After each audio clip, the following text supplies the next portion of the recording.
সালের জুলাই গণঅভ্যুত্থান নিয়ে এখনো সবচেয়ে আলোচিত প্রশ্নগুলোর একটি আসল মাস্টার মাইন্ডকে এই বিতর্কের কেন্দ্রে উঠে এসেছে একাধিক নামের মধ্যে একটি নাম মাহফুজ আলম। ঢাকা বিশ্ববিদ্যালয়ে পড়াকালীন জুলাই আন্দোলন থেকে তার উত্থান হয়।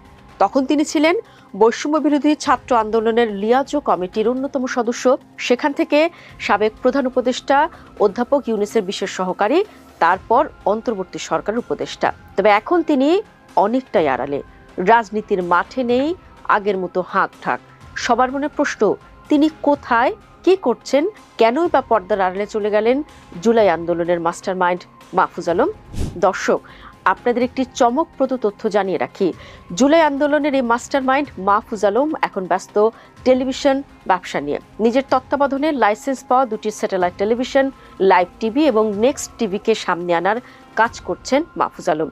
কিন্তু রাজনীতির মাঠ থেকে কেন তিনি দূরে সরে গেলেন, চলুন সেদিকে একটু নজর দেওয়া যাক। দর্শক, একটু পেছনের ইতিহাস থেকে শুরু করি। 5 আগস্টের পট পরিবর্তনের পর নানা কারণে প্রায় প্রতিদিনই খবরের শিরোনাম হন তিনি। পরে জুলাইয়ের প্রতিনিধি হিসেবে অন্তর্বর্তী সরকারে যোগ দেন। এতে প্রথমে প্রধান উপদেষ্টা ডক্টর মোহাম্মদ ইউনূসের বিশেষ সহকারী এবং পরবর্তীকালে তথ্য সম্প্রচার উপদেষ্টা হিসেবে দায়িত্ব পালন করেন। সরকারে থাকলেও দেশের সমসাময়িক বিষয়ে নিজের মন্তব্য প্রকাশ করতেন তিনি। ফেসবুকে সময় অসময়ে তার বিস্ফোরক স্ট্যাটাসে উত্তপ্ত হয়ে উঠত রাজনৈতিক অঙ্গন। জুলাই তিনি নেপথ্যে থেকে আন্দোলন করেছেন বলে আলোচনা আছে। অনেকে তাকে মাস্টার মাইন্ড হিসেবে অভিহিত করেন।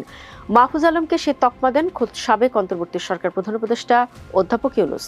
জুলাই আন্দোলনের মাস্টার মাইন্ড হিসেবে বিশ্বমঞ্চে মাহফুজ আলমকে পরিচয় করিয়ে দেন মোহাম্মদ ইউনূস।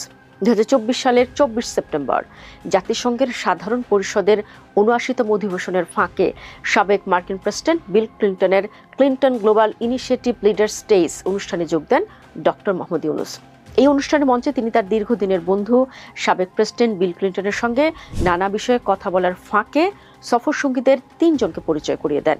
এর মধ্যে তৎকালীন প্রধান উপদেষ্টার বিশেষ সহকারী মাহফুজ আলমকে কোটা সংস্কার আন্দোলন ও পরে সরকার পতনের মাস্টার মাইন্ড হিসেবেই উল্লেখ করেন।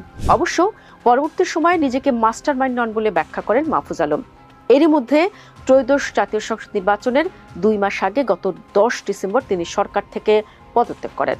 তখন রাজনৈতিক অঙ্গনে গুঞ্জন ছিল তিনি লক্ষ্মীপুর 1 আসন থেকে বিএনপির হয়ে নির্বাচন করবেন অথবা এনসিপি থেকেও প্রতিদ্বন্দ্বিতা করতে পারেন। তবে শেষ পর্যন্ত তিনি কোনো দলে যোগ দেননি বা নির্বাচনেও অংশগ্রহণ করেননি। তবে নির্বাচনের পরে অল্টারনেটিভস নামে একটি নতুন রাজনৈতিক প্ল্যাটফর্ম গঠন করেন। 2-1 বার গণমাধ্যমে বিজ্ঞপ্তি দেখা গেলেও তেমন কার্যক্রম নেই এই সংগঠনটির। মাহফুজ আলম নিজেও অনেকটা অন্তরালে চলে গেছেন। তিনি এখন কি করছেন, এ নিয়ে রাজনৈতিক অঙ্গনেও চলছে আলোচনা। রাজনীতি থেকে দূরে সরতে চাইলেও কি দূরে থাকতে পেরেছেন? এক কথা উত্তর হবে অবশ্যই নয়। কারণ ত্রয়োদশ জাতীয় সংসদ নির্বাচনের পর মাহফুজ আলমের নেতৃত্বে গঠন করা হয় নতুন রাজনৈতিক দল অল্টারনেটিভস, যেটি কিছুক্ষণ আগেই বললাম। এনসিপি ছেড়ে আসা অনেকেই এই দলে রয়েছেন।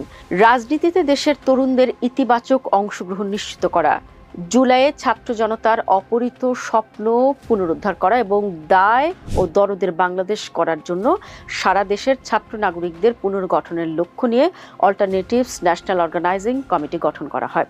গত 6 মার্চ রাতে যাত্রা করা 17 সদস্যের এই কমিটির নাম বাংলায় ঘোষণা করা হয় জাতীয় সাংগঠনিক কমিটি। এই কমিটিতে জাতীয় নাগরিক পার্টির এনসিপির 3 সাবেক নেতাও রয়েছেন। তবে মাহফুজ আলমের নেতৃত্বে যাত্রা শুরু হলেও 2-1টি অনুষ্ঠানের বাইরে তাদের চোখে পড়ার মতো কোনো কর্মসূচি নেই। তাহলে কেন তিনি দল গঠন করলেন, এর উদ্দেশ্যই বাকি? যদিও এবার নির্বাচনে অংশগ্রহণের কথা থাকলেও শেষ পর্যন্ত মাঠে নামেননি তিনি। ঘনিষ্ঠ বিভিন্ন সূত্র বলছে মূলত নির্বাচনে অংশগ্রহণের জন্যই কিন্তু তিনি গত বছরের 10 ডিসেম্বর সরকারের উপদেষ্টা পদ ছাড়েন। তারপরে লক্ষ্মীপুর 1 আসনের মনোনয়ন ফর্মও তোলা হয়েছিল। প্রথমে তিনি বিএনপি থেকে প্রতিদ্বন্দ্বিতা করার কথা থাকলেও শেষ পর্যন্ত সেই সিদ্ধান্ত থেকে সরে আসেন।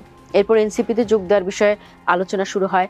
তবে জামায়াত ও সমমনা 11 দলীয় নির্বাচনী সমঝোতায় এনসিপির যোগ দেওয়ার আনুষ্ঠানিক ঘোষণা আসার পর মাহফুজ সেখানেও না থাকার স্পষ্ট ঘোষণা দেন।